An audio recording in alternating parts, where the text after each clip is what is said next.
You're listening to PetLifeRadio.com.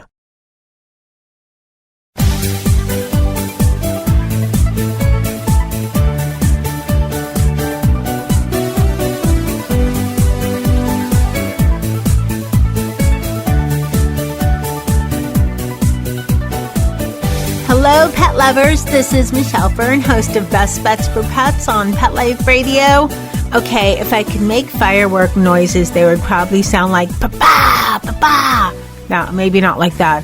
But, you know, they sound like loud bangs. And, well, they're not the best thing for the fur babies. And you probably know that. But we're going to hear a lot more about some safety tips and some other great things that kind of around the 4th of July. Stay tuned. We'll be right back after this break. Sit. Stay. We'll be right back after a short pause. Well, 4 to be exact. It's hard to find time for your furry family member. That's where Camp Bow Wow comes in. All-day play and overnight camp, daycare and boarding for dogs. Everything is included. Large play areas for fun and exercise. Spacious cabins, comfy cots, even live camper cams to watch from a computer or smartphone. Camp Bow Wow offers the best care and is the place to go where a dog can be a dog. For locations and more information, visit campbowwow.com. They called it elephant skin. It was rough, wrinkly, like a Brillo pad. His hair was falling out in clumps. Petey stopped eating and all his hair fell out. Our golden retriever, Sundance, he scratched incessantly. There was hair all over. DINOVITE.com. 859-428-1000. The omega-3 fatty acids. Flaxseed, zinc, alfalfa. The digestive enzymes that are cooked out of regular dog food. Dinovite is nutrition. Within 2 weeks, the shedding slowed down to almost none. The scratching went away after a few days, and Sundance's coat was starting to get shiny and glossy. It's a 180 turnaround. His skin has cleared up. He's not in pain. If your dog has shedding, dry skin, excessive scratching, do the Dinovite. 859-428-1000. 859-428-1000. Dinovite for life. DINOVITE.com.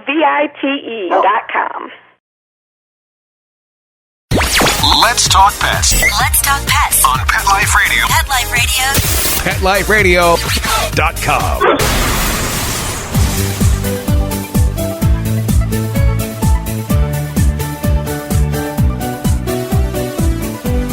Welcome back, everyone. I'd like to introduce Kim Gaebelein. She is the Senior Marketing Director at Bil-Jac. Welcome, Kim. Thank you, Michelle. Before we get into 4th of July stuff, because I know you have some very good information on 4th of July for us, tell us a little bit who people listening might have purchased things by Bil-Jac, may have heard the name, but what is Bil-Jac? What is the company Bil-Jac? Yeah, Bil-Jac is a family-owned dog food company. We make dog food and treats, and that's really our only focus is dog food and treats, and we've been around for almost 70 years now, so we make some really great high-quality dog food that hopefully helps keep your dog healthy and happy. And there's something else Bil-Jac always does that kind of sets them apart from just most other dog treat companies. So what is that? You know, one of the treats that we make is called America's VetDog treats, and they're some really great, delicious chicken treats that dogs love. But what's great about it is it also helps the American VetDog group, and the organization is a nonprofit organization that helps the needs of disabled veterans by providing assistance dogs to them. So they do a lot of different kinds of dogs. They help with a lot of different kinds of dogs, like guide dogs for those who are blind, or even hearing dogs for those who have lost their hearing due to combat or later in life. They have a lot of service dogs that might help people if they have like an amputation, for example. So, you know, we were real excited to get involved with them a little over 6 years ago because our founders, Bill and Jack Kelly, they both were in World War II. And so this is kind of an organization that's near and dear to our hearts. So it's one of our special treats.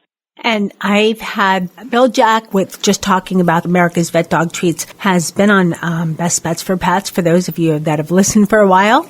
And I was also fortunate enough to have Joe Worley, who is a vet that did benefit from a guide dog and with some, I think he worked with America's Vet Dog for a little while. I don't know if he still does, but it was a great interview.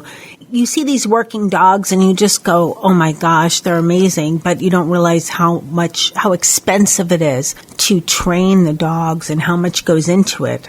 Yeah, it's really great. And Joe and his dog Benjamin, he's really great to work with because he can really talk about how it's really helped him get his life back, because so many veterans may have lost mobility or may be very unstable or unsteady in terms of getting around, and so having a guide dog or an assistance dog with them can really be a big thing. Some of them even, for example, might have seizures, and so some of the dogs are actually trained to help them safely get to someplace safe, either to the ground or to a chair, so that they can, if they are having a seizure, that they can be safe while they're doing it. So it really does help, these veterans get their lives back in terms of being more involved with the things that they used to do when maybe they can't do all the things that they used to the same way. Yeah, working dogs are amazing. And just to give a little shout out, Marcy Davis is one of our hosts, and she actually hosts a show called Working Like Dogs, and it's very interesting, the different things that working dogs go through, how people go through to get them. And she has a guide dog because she's in a chair, and she's had a lot of interesting experiences. But let's get back to Bil-Jac. Now, they do a lot for America's VetDogs, and whenever I see the treats, I buy them because I know that, one, that'll make my dogs happy because they love them. The test crew loves them, and it gives back. So what's better than that, right? Yep, it's definitely a win-win for everybody, right? Absolutely. Now, we talked a little bit at the beginning about July 4th, and you had some tips for everyone listening. Most people know out there that Mr. Dennis, he doesn't really care about July 4th. I don't think it irks him as much as it does the canines. Is there a difference between dogs and cats in July 4th? And why does it make them so nervous? I think it's just the noise. Their hearing is just so much more sensitive than ours. And so I think, and a lot of times dogs are outside probably more than cats typically.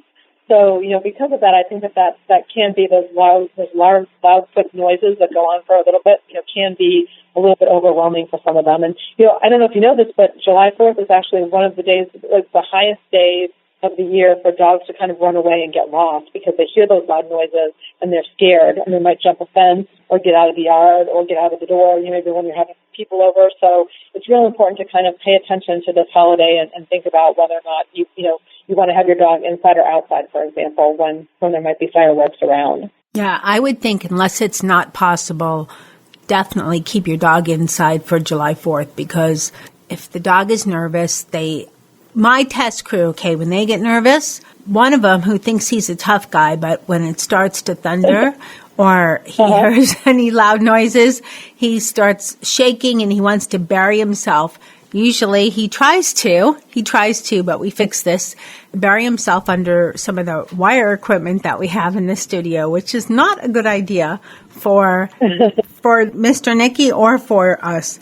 But he just wants to hide. And I wonder if that's what happens to dogs when they're outside. They hear this loud noise. They might be on a rope or a chain or maybe just in a gated area. And, they might think, well, they can't, run under this. But I've heard stories of dogs just digging deep and getting through a gate or jumping over, just doing crazy feats because they want to hide and escape.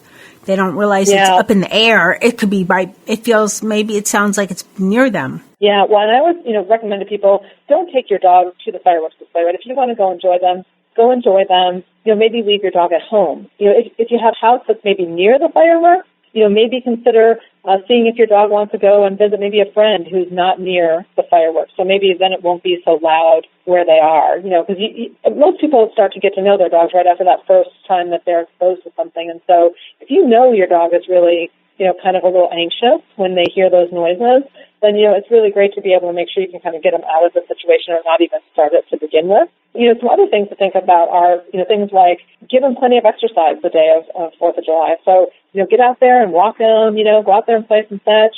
And then, then maybe your dog will be a little bit more tired, a little more relaxed, so that when fireworks are around, that maybe it won't be quite as stressful. I also always recommend to people that, take your dog out before the fireworks start. So get that last outside done so that you don't have to take them out during the particular fireworks display that might be going on as soon as it gets dark. So, it's always good to try to keep them away from all that and kind of give them a nice safe place, to be, whether that's their crate or their bed or your room, maybe, something, maybe a piece of clothing with your scent on it. Sometimes that can be very comforting in case they get a little bit more stressed out about the fireworks.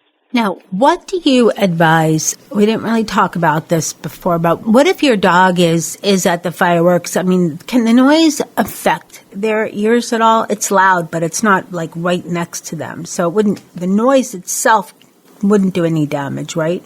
Yeah, I haven't heard that. I could imagine, like, if you're doing something in your backyard, that would probably be a higher risk than if you go to maybe a bigger display when you're not as close to those things. But, obviously you don't want to be doing any kind of fireworks near their ears. Sometimes you have those little firecrackers at your house. You don't want to be doing that right next to them because that will really, not just hurt their hearing, but really scare them, if they're not expecting that.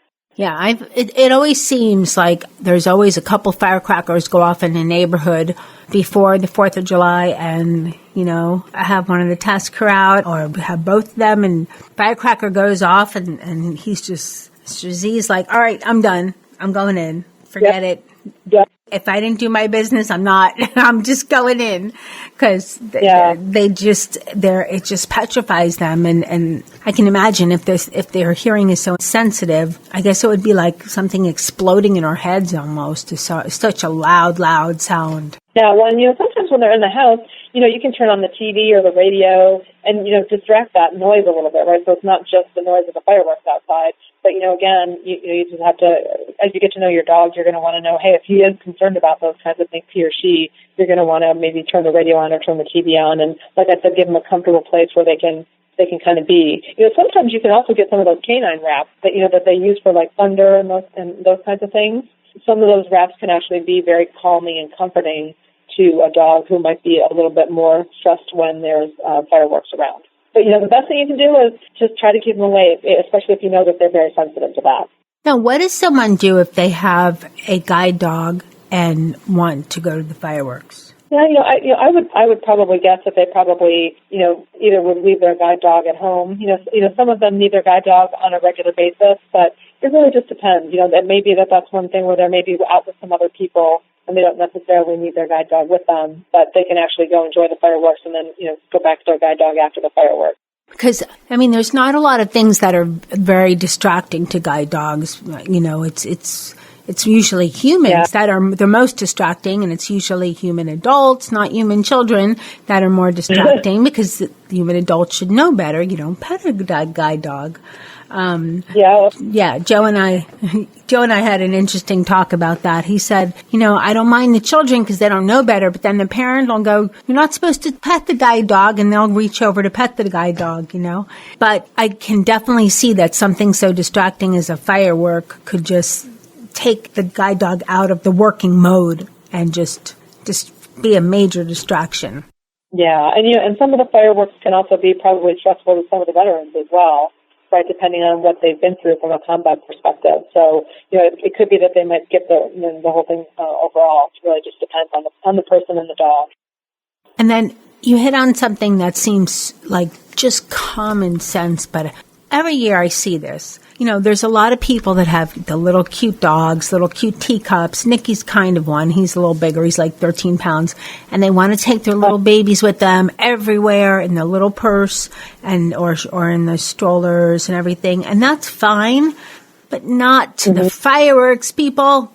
Leave them home. Yeah, definitely. I have a little 10-pound Bichon Frise myself, so I have a little white fluffy dog. And he, if you do take them, that's fine. And you can keep them in your purse or however you want to carry them, maybe in a basket or whatever. But you really should make sure that they're on a leash. And again, you don't want to bring them if you think that they're going to be sensitive to the noise, because that's really the big thing. If you know that they're sensitive, then, it's important to kind of pay attention to that and be able to keep them out of getting stressed out about that.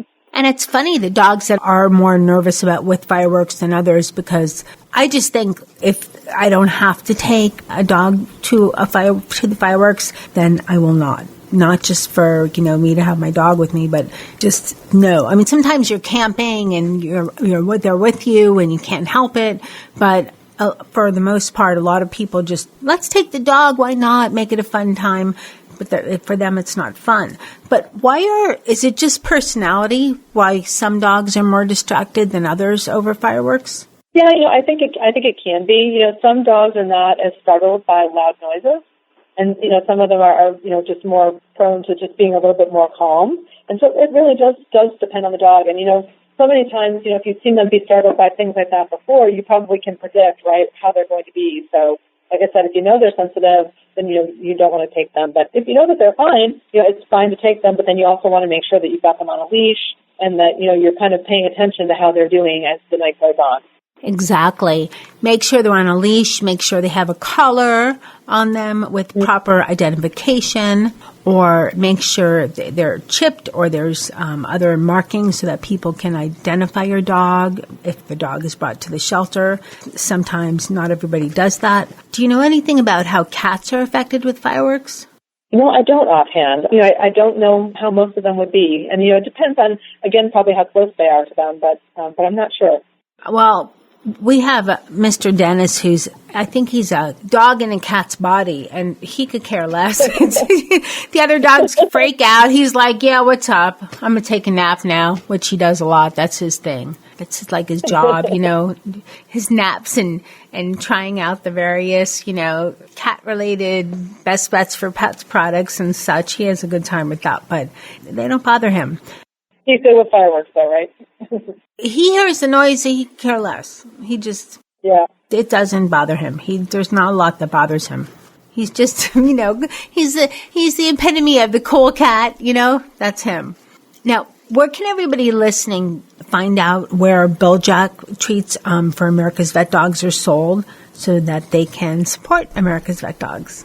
Yeah, to find out a little bit more about America's Vet Dogs and the treats that we sell to help support them, you can go to VetDogs, VetDogs.com, and you can. There's actually a store locator there. We sell them at Petco. They're also sold at a lot of Walmart stores, but there's at a lot of other pet stores too. So if you go out to the store locator, you can find that there. And then you can also go to our website at Bil-Jac.com. So it's BIL-JAC.com, and you can find out some more information about Bil-Jac and all of the food and treats that we carry as well. And there's a store locator on our website too. Wishing everybody a safe and happy 4th of July. Thanks. Wishing the same to you and your little fur baby. I'd like to thank Kim from Bil-Jac for coming on Best Bets for Pets and telling us about America's Vet Dogs and the good they do for all of the vets, and also all of her great information on safety tips for dogs for July 4th. Keep your dogs safe and keep them on a leash, everyone. I don't want any emails about my dog escaped because it just gets me in the heart. Oh, I hate the idea of hearing that someone's dog escaped for July 4th, or for any time. But just know that dogs are generally a little more skittish with the fireworks. Most people know that. If you're a new dog owner, you might not know. But just keep it in mind and be extra sensitive to your fur loved ones. Thanks to my producer, Mark Winter, for making me and my guests sound great. And for Dennis and Mr. Z and Nikki for not being too scared of fireworks, at least not that I noticed, but we do keep them indoors and keep them as far away from fireworks as we possibly can. And thanks to my audience, thanks to everyone for sending emails and comments. I appreciate it. It's Michelle at PetLifeRadio.com. Keep listening. We have a lot of great products coming up for you to hear about. And thank you so much for listening. Let's Talk Pets, every week on demand, only on PetLifeRadio.com.